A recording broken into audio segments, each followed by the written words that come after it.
Alright, you guys, today we're going to be talking about something different. We're going to be going into Masonry, how Masonry has America and it's infiltrated many other organizations as well in other countries. And not just that, but we can find this information all throughout the world, but especially if you are in the United States of America.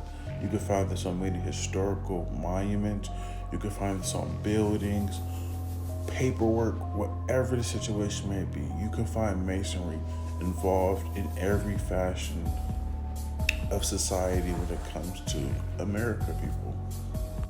Now, right here is a little bit of information for those who may not have any background history of Masonry and certain events and people. But this is what it says, people. Pay attention to the top. 1770. Benjamin Franklin. We should all know who Benjamin Franklin is. We like our Benjamins, so we should know who this man is. Was elected Grand Master of the Nine Sisters Lodge in Paris. By the way, Benjamin Franklin was not a transformer, so clearly, when he's talking about he was elected Grand Master of the Nine Sisters Lodge, he was basically in control of the female lodge that was there. Now it says this, because you got those Freemasons out there that say, women can be a part of Masonry and all this other nonsense, but yet you find sister lodges, you find people like Annie Besant, people like Helena Petrova Blavatsky, and then also people like Alice A. Bailey, who are all women, who are all occultists, who are all professed to be Masons, Freemasons. Now, there's such thing as men's lodge, there's such thing as the women's lodge. I'm not going to go into that. But the point is, as you can see, this man, Benjamin Franklin, was elected Grand Master of the Nine Sisters Lodge in Paris, 1771, the Grand Orient Masonry. In 1771, you guys, Grand Orient Masonry was founded in France. In 1776, the Order of Perfectibilities, I'm saying it correctly, or Illuminati was founded. Adam Weishaupt, he founded that group, by the way. And then also, the American Revolution started the same year that the Illuminati was founded. Not a coincidence. 1778, Peter I founded the Secret Circle. 1785, the Grand Masonic Congress allegedly plotted the French Revolution. The Illuminati was banned in Bavaria and went underground. That passes to these other events. In 1789, a few years after that happened, that's when you got the French Revolution happening, people. Coincidence? Totally up to you to speculate on. In 1784, in 1784, a luminous conspiracy to overthrow the Habsburgs, monarchs of the Roman Empire. Alright, so this group that I'm about to talk about right now, it is not Masonry, but Masonry is controlled by this group. So therefore, they have to be mentioned as well, along with Masonry. Now, this is from John Adams. He wrote this to President Jefferson. Now, it says, in 1816, John Adams wrote to President Jefferson, "Shall we not have regular swarms of them here, in as many disguises as only a king of the gypsies can assume, dressed as painters, publishers, writers, and schoolmasters? If ever there was a body of men who were merited eternal damnation on earth and in hell, it is the Society of Loyola's. The new Jesuits, George Reimer, Boston, Massachusetts, Little Brown, and such, 1971, page, the Roman numeral." As you can see, people, this Society of Loyola, this Jesuit order, by the way, the Jesuit order is a Catholic order, by the way. This is the largest order that is instituted within that organization and that church. But the point is, this man, John Adams, is talking to the president about how this group is damnable, not just on earth, but they're damnable in hell as well. This is a corrupt group.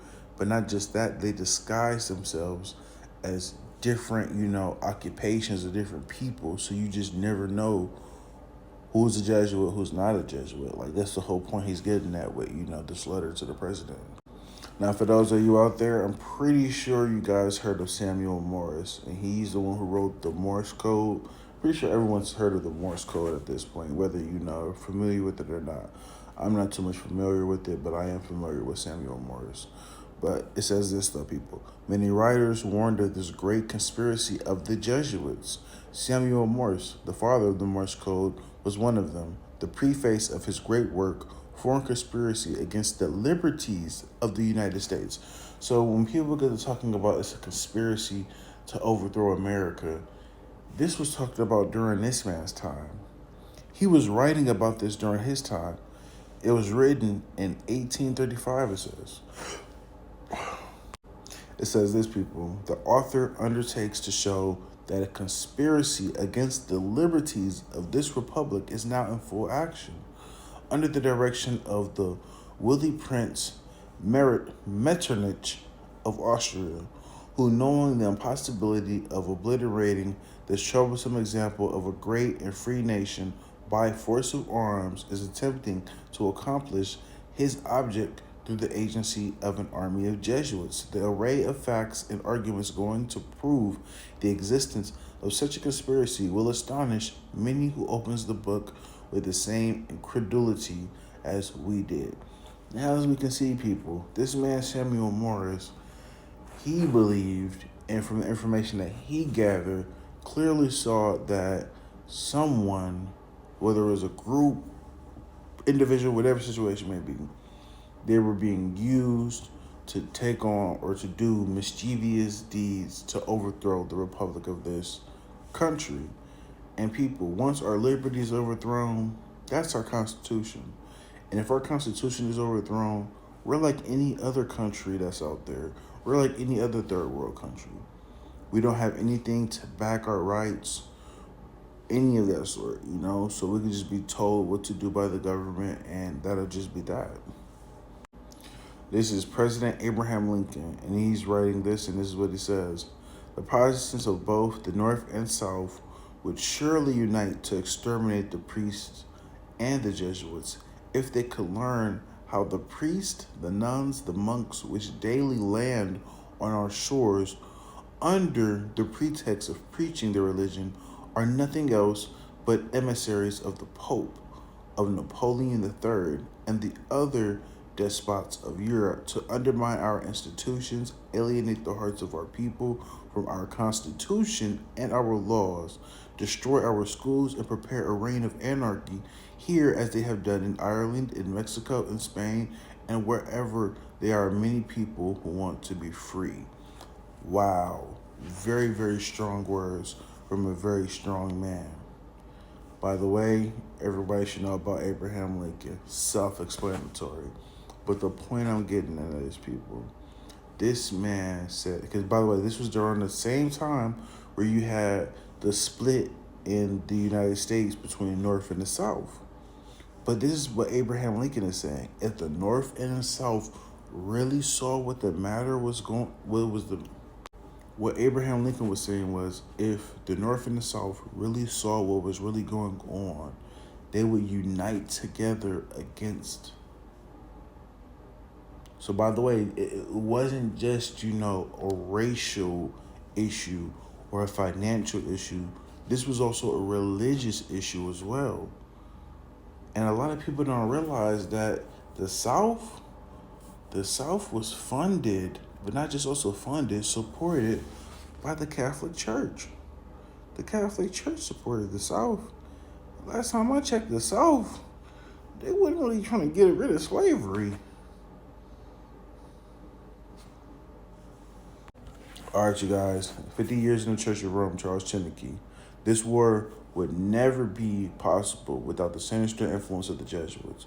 We owe it to popery that we now see our land ridden with the blood of our noblest sons. Abraham Lincoln, 1865. This is what these people have said, people. These are famous, infamous people that have wrote about certain secret orders, but not just those, also Masonry as well. But like I said, I'm going to tie the Jesuits into Freemasonry eventually. I just wanted to share this information with you guys before I do.